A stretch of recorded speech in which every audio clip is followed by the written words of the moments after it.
Hi guys, welcome to my channel, and today in this video we are going to discuss expert versus creator versus controller grasp design patterns in software engineering.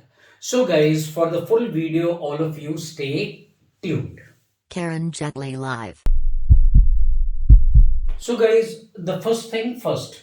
So what does GRASP means? So GRASP means it has a full form called as General Responsibility Assignment Software Patterns. Means what does it mean? It means so whenever we are designing a new system. So nowadays most of the systems which we design we use object oriented approach, and in which we have different classes. So what responsibility should be assigned to which classes? What responsibilities should be assigned to which classes? For that we have design patterns. So one of them is called as expert design pattern, another one is called as creator design pattern, and third one is called as controller design pattern. Okay, so there are more also, but in this video we are going to discuss all these patterns, so in which we decide which class is responsible to perform what action. So guys, the first pattern which comes is called as expert design pattern. We also call it as information expert. So what it says? It says we will assign some responsibility to that class which has the most information to carry out that responsibility.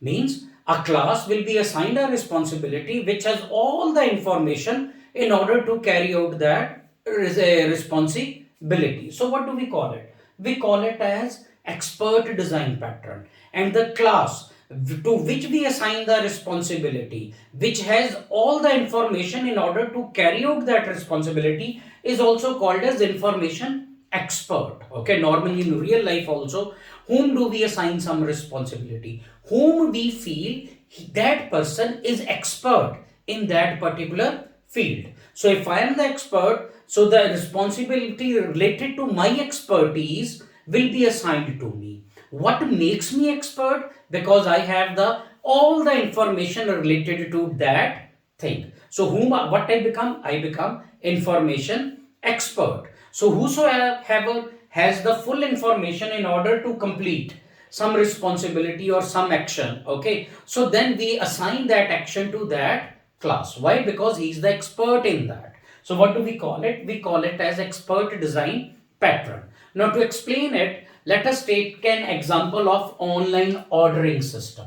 So in online ordering system we have an order, okay, and order contains items, and order contains item. You have order and order contains item. Now these are two classes. Now which class should be responsible to calculate the total price of the order? To calculate the total price of the order. Now what order item has? It has the item, its quantity and price of one unit.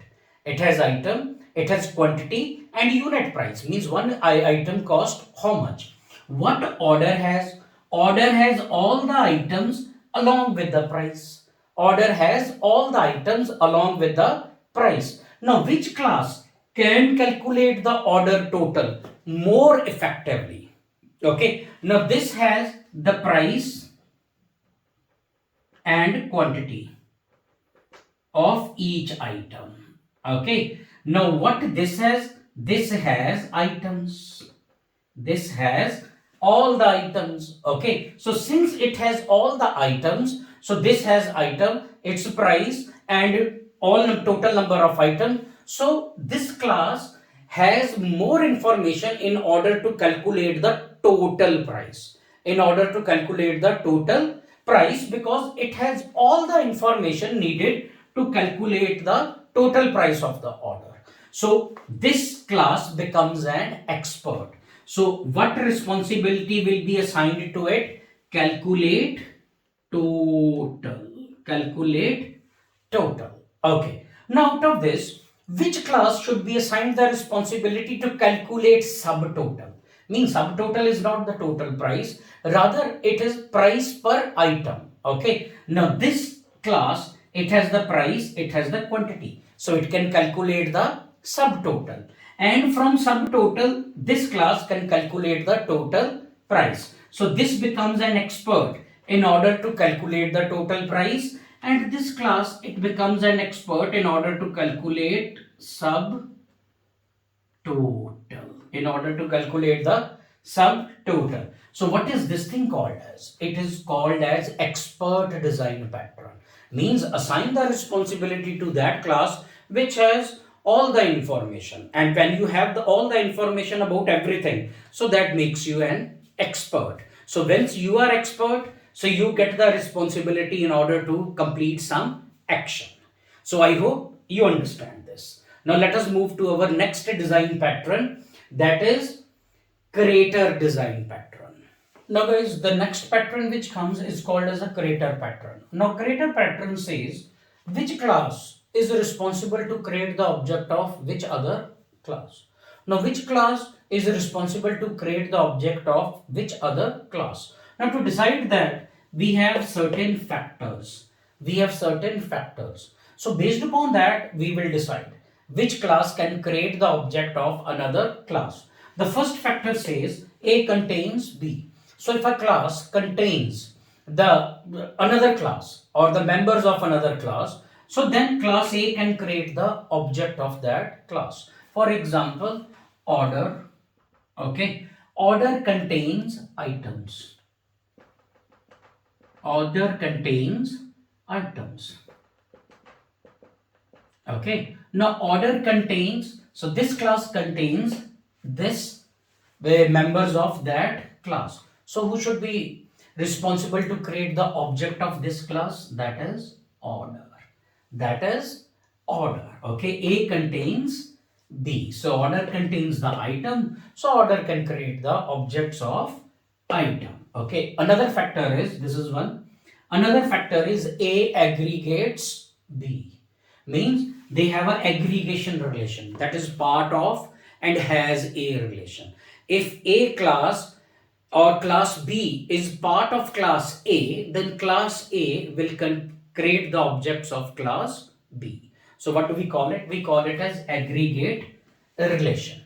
Then if class A uses the items or uses the members of B, or if class A uses class B, then class A can create the objects of class B because it is using class B, so it can create the object.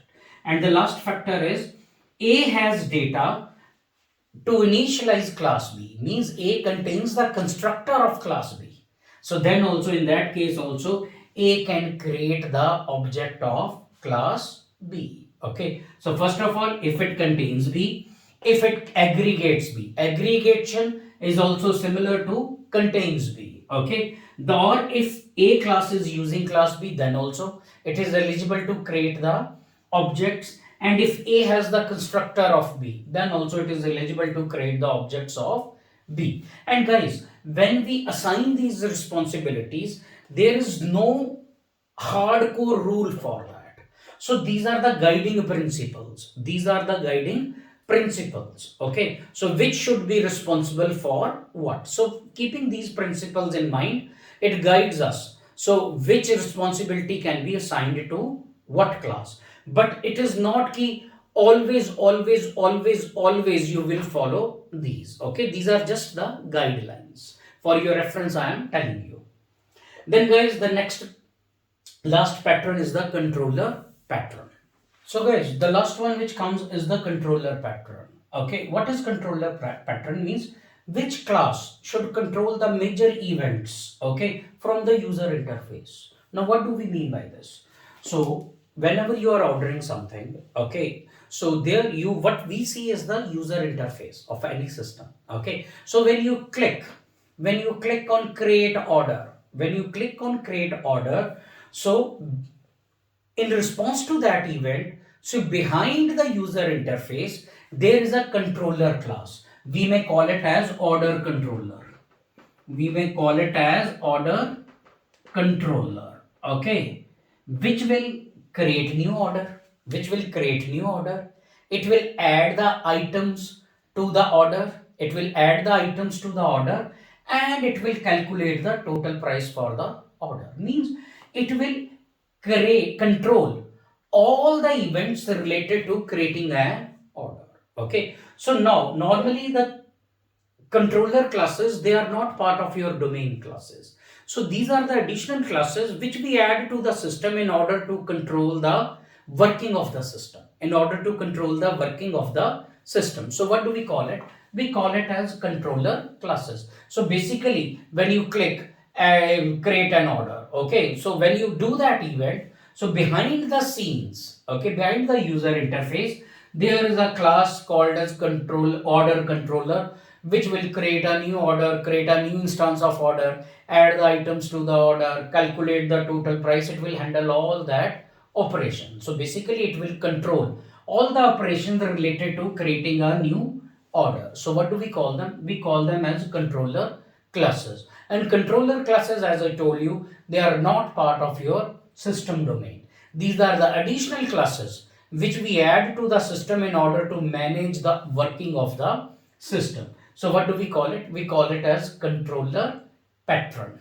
Now guys, to revise whatever we studied till now, so what I created is, I created this UML diagram. So here is the user. So what user sees is the user interface. In the user interface, what he sees is the order form. Okay, so when he click on create order, okay, so then this controller class, it activates and it creates the new instance of the order. Okay, it creates the new instance of the order. Okay, so then we have order. So what is this class? This is a controller class. Okay, so it gets the information from the user interface, then it pass on that information and activates the other classes in order to complete that task. Then we have order class. So what is an order class? As I told you, order class is also a creator because it is creating the objects of item, and it is also the information expert because it has all the information in order to calculate the total price, in order to calculate the total price. So this is a creator expert class, this is a controller class, this is a user interface class. Okay, and this diagram, it shows all the three design patterns. So guys, I hope this thing is clear to you. So guys, if you like my videos, please subscribe to my channel, and all of you, thanks for watching and stay tuned.